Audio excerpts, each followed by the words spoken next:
बिस्मिल्लाहिर्रहमानिर्रहीम। अस्सलाम वालेकुम नाजरीन, आप यूट्यूब चैनल देख रहे हैं। मैं इमरान खान हूँ। मोहम्मद हुसैन नामी एक नौजवान है और उसे गोली मारी गई है रावलपिंडी में। और जीएचक्यू में मुबैना तौर पे ये दाखिल होने की कोशिश कर रहा था। माल रोड पे ये मौजूद था। इसके पास एक हथियार भी था, एक पिस्टल। और जो पहले पुलिस का स्टेटमेंट है वो मैं आपको बताता हूँ, क्योंकि ये एक छोटा मोटा मामला नहीं है। इसको बात को मेरे ख्याल में बहुत फैलाया जाएगा और उसकी तैयारी भी शुरू हो गई है। पुलिस का जो स्टेटमेंट है वो ये है कि मोरखा 11 अगस्त 2026 को दिन के वक्त 11:15 पे यानी 11:15 बजे सुबह माल रोड रावलपिंडी में मोहम्मद हुसैन नामी शख्स ने सिक्योरिटी फोर्सेस पर फायरिंग कर दी। ये रावलपिंडी पुलिस के तर्जुमान का बयान है। फायरिंग के नतीजे में सिक्योरिटी फोर्सेस की पेट्रोलिंग टीम का एक अहलकार जख्मी हो गया। अच्छा, ये पेट्रोलिंग टीम है और माल रोड बता रहे हैं। कुछ लोग ये क्लेम कर रहे हैं कि जीएचक्यू के अंदर दाखिल हो रहा था। वैसे एरिया तो वो एक ही है। तो अब ये एग्जैक्टली किस जगह पे हुआ, इसकी तो सीसीटीवी फुटेज आएगी तो पता चलेगा कि ये वाकया किस तरीके से हुआ। सिक्योरिटी फोर्सेस ने बरवक्त कार्रवाई करते हुए हमला आवर मोहम्मद हुसैन को जवाबी फायरिंग करके जहन्नुम वासिल कर दिया। दहशतगर्द मोहम्मद हुसैन के कब्जे से बरामद किए गए मोबाइल फोन और दीगर सामान से मजीद शवाहिद सामने आए हैं। दहशतगर्द मोहम्मद हुसैन का ताल्लुक एक मखसूस सियासी जमात से था, ये जनाब रावलपिंडी पुलिस ने कहा। अच्छा, इसके फौरी बाद होता क्या है कि बड़े पैमाने पे कुछ वीडियो सर्कुलेट करती हैं, कुछ तस्वीर सर्कुलेट करती हैं और उसमें दिखाया जाता है कि जो हमला आवर है इसके पास एक पिस्तौल मिला है और उसके अलावा इसके पास से एक झंडा पाकिस्तान तहरीक इंसाफ का वो बरामद हुआ है और एक मास्क के अंदर इसकी तस्वीर भी दिखाई गई। यानी इसकी कुछ वीडियोज हैं, कुछ तस्वीर हैं, सोशल मीडिया पे आपको पता है आजकल सारे लोग डालते हैं। तो उसमें यह दिखाया जा रहा है कि यह बहुत बड़ा दहशतगर्द है, इसने माजी में गुलेल भी चलाई हुई है। ये गुलेल के साथ जो है वो पत्थर फेंक रहा था माजी में। और चंद ही मिनटों में इसकी सारी वीडियोज पुरानी जो है वो हासिल कर ली गई सोशल मीडिया से और वो चलाई गई। उसमें दिखाया गया कि ये एक जगह पे कहीं गुलेल चला रहा है, एक जगह पे कोई मास्क इसने पहना हुआ है। और जो सियासी जमातों के कारकुन वहां पे कारखानों मार्केट है वहां से ले लेते हैं जाके आंसू गैस से बचने के लिए, और पॉलिटिकल पार्टीज के पास भी ये होते हैं। तो पुलिस का स्टेटमेंट मैंने आपको बताया कि पुलिस ये कह रही है कि इस तरीके से ये वकूआ हुआ। कुछ लोग ये कह रहे हैं कि जीएचक्यू के अंदर दाखिल हो रहा था। ये मोहम्मद हुसैन है कौन, इसके बारे में किसी ने अभी तक पता नहीं किया। हमारे कुछ सहाफ़ी दोस्त हैं, उनसे मैंने रब्ता किया और मैंने कहा जी फौरी तौर पे जो इसका बैकग्राउंड है वो चेक करें, इसका घर कहाँ पे है, ये रहता कहाँ पे है, क्योंकि इसको जोड़ा गया सुहेल अफरीदी के इलाके से और ये कहा गया कि ये सुहेल अफरीदी का ताल्लुक वाला आदमी है। बल्कि ये भी दावा किया गया कि ये सुहेल अफरीदी के साथ राब्ते में था और ये उन अकाउंटों से ट्वीट्स हुए जो अकाउंट पाकिस्तान की मिलिट्री एस्टेब्लिशमेंट की ईमा के ऊपर रोजाना की बुनियाद पर ट्वीट करते रहते हैं। अब जब इसके इलाके का हमने पता करवाया तो इसका ताल्लुक खैबर पख्तूनख्वा से, खैबर के इलाके से और वजीर आला के इलाके से ही है। मलक दीन खेल एक एरिया है जो ऑपरेशन से मुतासरा इलाकों में से एक है। यानी ये आदमी और इसकी फैमिली जो मिलिट्री ऑपरेशन है उससे मुतासरा लोगों में से एक है। मलक दीन खेल के इलाके में अगर आप जाए ना तो वहां पे आपको हर 10 में से 9 या 10 बंदे आपको पाकिस्तान तहरीक इंसाफ के ही मिलते हैं। वहां पे आपको 2 ही झंडे नजर आते हैं, एक पाकिस्तान का और एक तहरीक इंसाफ का। और ये वो इलाका है जहां पे पाकिस्तान तहरीक इंसाफ का झंडा दुकान पे बिकता है। नॉर्मली जो पॉलिटिकल पार्टीज है वो अपने झंडे मुफ्त देती हैं, लेकिन यहां पे पाकिस्तान तहरीक इंसाफ का झंडा जो है वो दुकान पे बिकता है और लोग खरीद के अपने साथ रखते हैं। तो वाबस्तगी ऐसी जबरदस्त है पीटीआई के साथ। तो ये भी पाकिस्तान तहरीक इंसाफ का दीवाना था।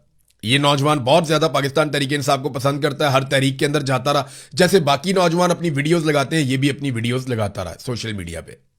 ये कोई ओहदे शोदे पे नहीं रहा। इसकी उम्र जो इसकी अब, क्योंकि वहां पे जो खैबर राइफल्स के हेड ने राब्ता किया, यानी जब ये बंदा वहां पे मारा गया इस्लामाबाद रावलपिंडी में, तो खैबर राइफल्स का जो हेड है उसने राब्ता किया इसके खानदान से और पूरी कौम के लोग इकट्ठे होकर जाकर उनसे मिले। अब उन्होंने जो मालूमात वो कौम के लोगों ने दी है वहां पे जाके खैबर राइफल के हेड को, या वहां जाके उन्होंने जो बताया और जो इलाके से मालूमात इकट्ठी हुई है वो मैं आपके सामने रखता हूं। ये जो नौजवान है इसका एक भाई सरकारी मुलाजिम भी है, 2 भाई इसके जो है वो बैरून मुल्क भी रहते हैं, पाकिस्तान से बाहर रहते हैं। इसकी जो उम्र है वो गलत बताई गई है, उम्र 18-19 साल तक इसकी उम्र है, इससे बड़ी उम्र इसकी नहीं है, इसकी फैमिली ये बता रही है।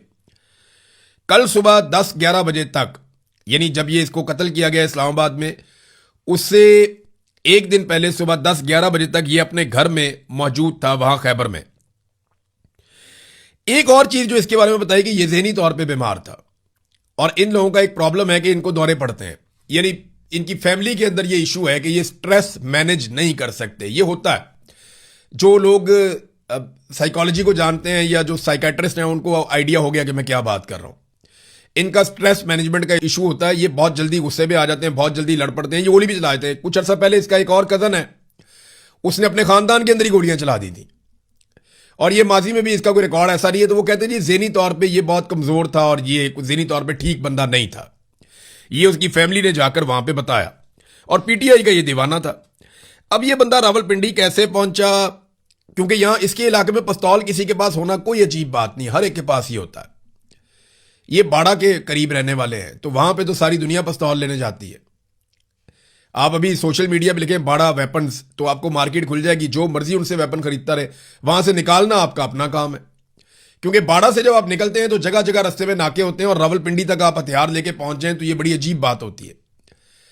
लेकिन ये नौजवान के पास पिस्तौल कहां से आया, इसके बारे में अभी कोई पक्की इंफॉर्मेशन नहीं है, लेकिन वहां पे किसी के पास पिस्तौल होना ये कोई अजीब बात भी नहीं है। वहां बाड़ा में या खैबर में किसी के पास पिस्तौल होना कोई अजीब बात नहीं है। हाँ, ये पिस्तौल लेकर यहां पे आ जाना ये थोड़ी सी अजीब बात है। तो अब जो कुछ भी हुआ वो सीसीटीवी फुटेज आएगी तो पता चलेगा कि वहां पे हुआ क्या, ये कहां दाखिल होना चाह रहा था, पहले गोली किसने चलाई, वाकया कैसे हुआ, किसी लड़ाई के नतीजे में हुआ, या ये प्लान करके गया था और इसने अटैक कर दिया एकदम सिक्योरिटी फोर्सेस के ऊपर। तो जो असल बात है वो तो बाद में पता चलेगी। अब ये पब्लिक ट्रांसपोर्ट के अंदर गया, ये भी बात आप ध्यान में रखिएगा।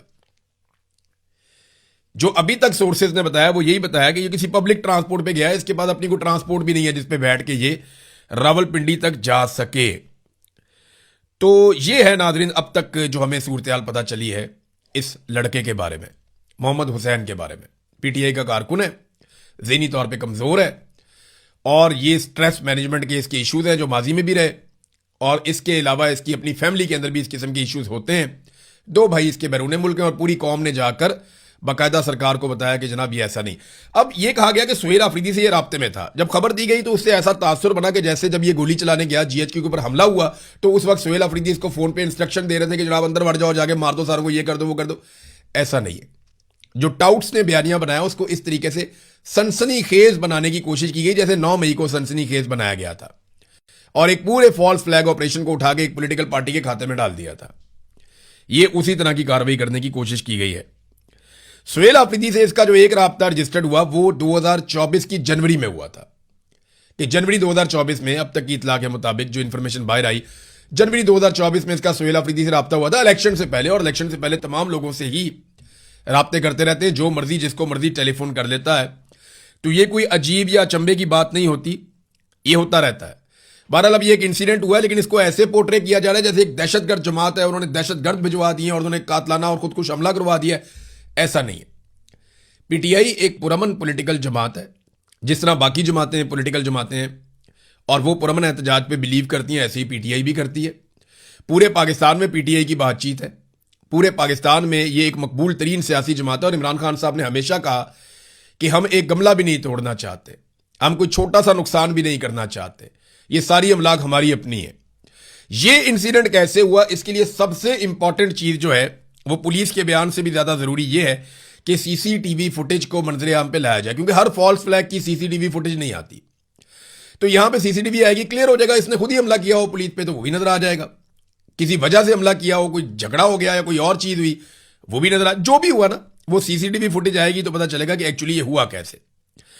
नाज़रीन, सुहेल आफरीदी ने अभी तक लगभग उनके स्टेटमेंट को कुछ 36-38 घंटे गुजर गए हैं। उन्होंने अभी तक ना तो सेक्टर कमांडर का नाम लिया कि वो कौन सा सेक्टर कमांडर था जिसने उन्हें धमकी लगाई, उसकी जरूरत कैसे हुई कि एक मुंतखब वजीर आला को एक सरकारी मुलाजिम जो है, जो तनख्वाहदार मुलाजिम है, वो धमकी लगा रहा है कि तुमने अगर लॉन्ग मार्च का ऐलान किया तो हम तुम्हें नाअहल कर देंगे। उस सेक्टर कमांडर का नाम लेने की जरूरत अभी तक सुहेल आफरीदी साहब ने नहीं की, उनको लेना चाहिए। और ना ही उन्होंने कार्रवाई शुरू की है। तो फिर अगर वो ये इतना सा काम नहीं कर सकते, यानी तहरीक चलानी है आसिम मुनीर के खिलाफ, नाम सेक्टर कमांडर का नहीं ले सकते, ये बहुत जरूरी है। अगर तो इन्होंने इस सिस्टम को टैकल करना है, तो इमरान खान साहब एक बात कहते थे कि जो तुम्हें धमकी दे वापस धमकी दो उसको, जो तुम्हें डराए उसको एक्सपोज करो। इमरान खान साहब ये बार बार कहते थे। तो सुहेल आफरीदी साहब को कम से कम यहां पे स्टैंड लेना चाहिए और उनको एक इजलास बुलाना चाहिए सूबाई असेंबली का, वहां पे करारदाद भी आनी चाहिए सेक्टर कमांडर को एक्सपोज करना चाहिए ताकि आइंदा वो ऐसा ना कर सकें। अब अगर वो उन्होंने इसलिए नाम ले लिया है कि मैं पहले ही नाम ले लेता हूं, थोड़ा सा बता देता हूं, नाम नहीं लेता लेकिन थोड़ी सी बात निकाल देता हूं ताकि कल को मुझे हटाने से पहले वो 10 दफा सोचे कि मैंने तो ये बात खोल दी थी। तो ये अगर इस तरह उन्होंने इस्तेमाल किया तो एक अलग बात है। देखिए, सुहेल अफरीदी को सियासी शहीद बनने की बजाय जो है तहरीक के लिए स्ट्रीट मूवमेंट चलानी चाहिए, जिसका इमरान खान साहब ने लगभग 1 साल पहले कहा था कि ये चलाई जाए। अब जब सुहेल अफरीदी ने ये नाम लिया था ना, अब मुझे वहां पे सहाफियों ने 1-2 चीजें बताई। उन्होंने कहा अब सुहेल अफरीदी ने ये नाम लिया ना कि सेक्टर कमांडर ने मुझे धमकी लगाई है, तो बाद में पीटीआई के लोग पीछे आए सहाफियों के और उन्होंने बाद में कहा, सफाइयां देते रहे कि जनाब ये तो मुंह से निकल गई बात, स्लिप ऑफ टंग हो गई, हम ये बात करना नहीं चाहते थे, हमारे मुंह से ये बात निकल गई। भाई निकल गई है तो अब उसके ऊपर पैरा दें और आप बताएं कि किसने किया, क्यों किया, कैसे किया, किस वक्त किया और उस पर कानूनी कार्रवाई कौन सी होनी चाहिए। एक और चीज मैं सुहेल अफरीदी साहब से गुजारिश करना चाहता हूं और वो इस बात पे तवज्जो दें। मुझे 1 नहीं, 2 नहीं, 3 नहीं, ज्यादा लोगों ने और बार बार ये बातें बताई हैं, अलग अलग सोर्सेज ने ये बातें बताई हैं कि अब्दुल हादी उर्फ पतंग और एक हैं जनाब नवीद साहब जो इनके भाई हैं सुहेल अफरीदी के, और एक इदरीस साहब है जो गालिबन इनके चचा हैं। मेरी सिर्फ इतनी गुजारिश है कि अभी तहरीक का टाइम है, आप इन पे नजर रखें और ना सिर्फ इनके ऊपर नजर रखें बल्कि आप इन्हें कंट्रोल करें। ये लोग लगातार जो कर रहे हैं वो कोई भी पॉलिटिकल आदमी कभी भी बर्दाश्त नहीं कर सकेगा, उसका बोझ नहीं उठा सकेगा। ये लोग सुहेल अफरीदी के रिश्तेदार हैं, अब्दुल हादी उर्फ पतंग हैं, इदरीस नामी है उनके चचा गालबन, फिर एक उनके भाई भी हैं। तो इन चीजों का ख्याल रखना पड़ेगा उन्हें, उनका करियर अभी शुरू हुआ है। उस्मान बुज़दार के रिश्तेदार पागल हो गए थे, अंधाधुंध वो पैसा बनाने के चक्कर में वो अजीब तरीके से लग गए थे, लेकिन उस वक्त इमरान खान साहब बाहर थे, हमने इसको रिपोर्ट किया, उन्होंने एक्शन भी लिया था। लेकिन सुहेल अफरीदी साहब को ये चीजें खुद ही करनी पड़ेंगी, इस पे वो तवज्जो दें, वरना उनके लिए ना मुस्तकबिल में बड़े मसाइल हो जाएंगे। इमरान खान साहब की बहनें गई थी मिलने के लिए अपने भाई को, आज फिर मुलाकात नहीं करवाई गई, अभी तक तो मुलाकात नहीं हुई, तो रात हो गई अब तो एक मरतबा फिर मुलाकात नहीं हुई इमरान खान साहब की उनकी बहनों से। सारी कोशिशें करके उन्होंने देख ली, ये कैद तन्हाई खत्म नहीं हो रही, ना ही अदालत कोई सहूलत दे रही है। पाकिस्तान तहरीक इंसाफ ने सुप्रीम कोर्ट के बाहर एहतजाज किया, सारे इकट्ठे हुए, फिर एहतजाज को कॉल ऑफ किया गया जब अदालत ने एक तारीख दे दी कि ठीक है जी हम ये केस लगा देते हैं इमरान खान साहब की मुलाकात के हवाले से, कैद तन्हाई के हवाले से। तो मामला यहां तक पहुंच गए हैं कि सारी कोशिशें करके देख लेते हैं, लेकिन क्योंकि एक शख्स ने फैसला किया हुआ कि मैंने मुलाकात नहीं होने देनी, तो कोई कानून, कोई अदालत, कोई इदारा, कोई पार्लिमान, कोई वजीर आजम, कोई कैबिनेट मेंबर, कोई अवामी एहतजाज दबाओ, कोई चीज जो है, कोई लॉ बुक वो उसको वायलेट नहीं कर सकती जो फर्द वाहिद का हुक्म है। इसको डिक्टेटरशिप नहीं कहेंगे तो आप क्या कहेंगे। नाज़रीन, 13 और 14 अगस्त की दरमियानी रात पाकिस्तान तहरीक इंसाफ ने अनाउंस किया कि पाकिस्तानी निकलेंगे और इमरान खान के साथ इजहार यकजहती करेंगे। अब ये क्योंकि जश्न की रात होती है, वैसे ही पाकिस्तानी निकलते हैं, तो पाकिस्तान तहरीक इंसाफ के झंडे जितने ज़्यादा नजर आएंगे उतना ज़्यादा पता चलेगा कि पाकिस्तान तहरीक इंसाफ किस शिद्दत के साथ शहरों में निकली है और किस तरीके से वो एहतजाज भी कर रही है और इमरान खान साहब के हक में एहतजाज भी कर रही है और साथ में अपनी जश्न आज़ादी को भी सेलिब्रेट कर रही है। तो ये 13 और 14 अगस्त की दरमियानी रात को निकलने के लिए पाकिस्तान तहरीक इंसाफ ने अनाउंसमेंट की है। एक और चीज नाजरीन मैं आपके साथ शेयर करता हूं, ये इधर सलमान अकरम राजा साहब बड़े सीनियर आदमी हैं, बड़े जबरदस्त वकील हैं, बड़ी शानदार इनकी वकालत है, बड़ा लंबा इनका करियर है और लड़ाई इनकी हो रही है मिशाल यूसुफजई से। मैं हैरान हो जाता हूं कि ये किस लेवल पे क्या लड़ाइयां चल रही हैं। इनकी एस्टेब्लिशमेंट ने अजीबोगरीब किस्म के पाकिस्तान में खेल खेले हैं, अजीबोगरीब ही सूरत हाल पाकिस्तान में रहती है। ये मिशाल यूसुफजई का या सलमान अकरम राजा साहब का बनता है उनके साथ लड़ना, या ये लड़ाई बनती नहीं है। वो पार्टी के सेक्रेटरी जनरल हैं, वो फैसला करें। माजी में भी उन्हें कहा गया फैसला करो, वो फैसला नहीं कर पाए। मेरे ख्याल में सलमान अकरम राजा साहब को शायद सियासत की इस बात की समझ ही नहीं आई कि जितना ज्यादा आप गुंजाइश निकालते जाते हैं उतना ज्यादा आपके लिए प्रॉब्लम होती जाती है। तो अब सूरत हाल ये है कि दोनों आगे आमने सामने खड़े हुए और पाकिस्तान का मीडिया इनको दिखा रहा है। आप दोनों की औकात का, दोनों की हैसियत का फर्क चेक करें, दोनों की उम्र का और तजर्बे का फर्क चेक करें। एक तरफ कहां पे पाकिस्तान का शानदार वकील, जिसका पाकिस्तान में आप टॉप 10 वकला के अंदर आप नाम ले सकते हैं, जिसका नाम जो है वो वकला में भी शानदार है और उसकी अपनी एक करेक्टर भी है, और दूसरी तरफ एक ऐसी खातून जिन्हें हम कल तक जानते भी नहीं थे और उनकी कोई स्ट्रगल भी नहीं है और उनके पीछे कुछ डेप्थ भी नहीं है। लेकिन आप गौर कर लें, कि चल क्या रहा है। तो ये सलमान अकरम राजा साहब को ये चीज़ें बहुत जल्दी सीख लेनी चाहिए थी। लाहौर टाउनशिप में नाजरीन एक वाकया हुआ, 2 खवातीन को पकड़ के लाया गया चोरी के इल्ज़ाम में। दोनों खवातीन की वीडियो भी है, वो ठीक थी। फिर पता नहीं उनके साथ क्या हुआ, थाने में दोनों मर गई। और फिर पुलिस ने क्या किया कि भारी नफरी के साथ उनको उनके आबाई इलाके में पहुंचा के दफना दिया ज़बरदस्ती। और पुलिस ने कहा कि बिल्कुल किसी की आवाज़ बाहर ना निकले। पुलिस ने जिस तरीके से इस केस को हैंडल किया, वो तरीका ही बहुत अजीबोगरीब था। इससे पहले 2 गैर मुल्की खवातीन के साथ इसाक डार के खानदान ने रेप करवाया लाहौर के अंदर। इसाक डार की फैमिली ने 2 गैर मुल्की खवातीन के साथ यहां पे लाहौर के अंदर रेप करवाया था उनके नवासे ने। और वो बड़ा खौफनाक एक केस था और बड़ी ज्यादती हुई उस केस के अंदर। तो एक तो ये केस आपको याद होगा। अभी ये 2 खवातीन है, ये थाने में जाती है, पता नहीं इनके साथ थाने में ऐसा क्या हुआ कि वो दोनों मर गई। और दोनों के बारे में कहा गया दोनों हार्ट अटैक से मर गई। और दोनों नौजवान खवातीन थी, दोनों चोरी का इल्जाम था। दोनों एक साथ हार्ट अटैक से कैसे मर गई? वहां क्या हुआ ऐसा थाने में? किसने कुछ किया या कौन था वहां पे? क्या कोई बासर आदमी था? क्या देख लिया था उन खवातीन ने, या क्या उनके साथ किया गया था कि फिर वो जिंदा नहीं रह पाई दोनों? अब पोस्टमार्टम करवाने के लिए ऑर्डर दिया गया। अब देखते हैं, उनको जबरदस्ती दफनाया गया है, दोबारा उनको निकाला जाएगा, पोस्टमार्टम किया जाएगा, चेक किया जाएगा इन खवातीन के साथ हुआ क्या। देखिए, खवातीन को टिकटॉकर ने कहा था कि ये मेरी रेड लाइन है, लेकिन आप गौर करें कि रेड लाइन नहीं है। सूबाई वजीर इतलात जो है वो लगातार 9 महीनों से अदालत उसे बुला रही, 9 या 11 महीने हो गए अदालत उसको बुला रही है कि और आकर स्टेटमेंट दो फलक जावेद के खिलाफ, जो भी आपका केस है आकर पेश हो जाओ यहां पे। वो लगातार 8-9 महीनों से, या 11 महीने थे या 9 महीने थे, वो लगातार ये कह रही है कि जी मैं नहीं आ सकती, मेरी जान को खतरा है। आप अंदाजा करें कि एक सूबाई वजीर है, सूबाई दारुल हुकूमत में एक अदालत में पेश होना है और वहां उसकी जान को खतरा है। यही सूबाई वजीर सड़कों पे जो है वो गालम गलोच करती फिरती थी, कभी पुलिस को धक्के, कभी इधर लड़ाइयां, कभी उधर लड़ाइयां, तब तो जान को खतरा नहीं था। आज इक्तदार में है, आज खवातीन इनकी रेड लाइन है और जान को खतरा, एक अदालत में पेश नहीं हो सकती। आप अंदाजा करें आम खवातीन की क्या हालत होगी इस सूबे के अंदर, जब एक जो है प्रोविंशियल मिनिस्टर, जिसके पास बहुत सिक्योरिटी होती है, जिसके बाद इक्तदार है, वो अपने आप जाली सही लेकिन है तो नहीं, इक्तदार तो है ना, जाली इक्तदार के बावजूद वो अदालत में पेश नहीं हो सकती कि मेरी जान को वहां पे खतरा है। अंदाजा करें आप, ये है रूल ऑफ लॉ, ये है सूरत हाल पंजाब के अंदर। और हम सारे ये होता हुआ देख रहे हैं। 2 खवातीन के साथ पहले क्या हुआ, 2 खवातीन के साथ अब क्या हुआ, लगातार ये वाकयात हो रहे हैं और ये बड़ी बदकिस्मती है। जरदारी को कायल कर दिया गया नादरीन। आसिफ अली जरदारी ने समरियों के ऊपर दस्तखत कर दिए, नए जजेस भी आ गए, सबको मुबारक हो।